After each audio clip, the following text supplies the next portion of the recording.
রাত তখন ঠিক ৩টে। অভিষেক হঠাৎ ফোনের রিং শুনে ঘুম থেকে উঠে গেল।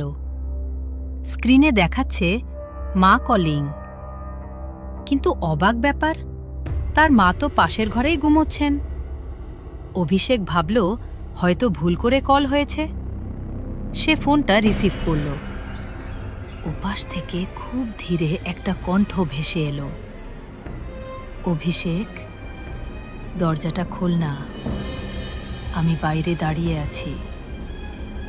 অভিষেকের শরীর ঠান্ডা হয়ে গেল, কারণ ঠিক তখনই পাশের ঘর থেকে তার মা ঘুমের ঘোরে বললেন, অভি, এত রাতে কার সাথে কথা বলছিস?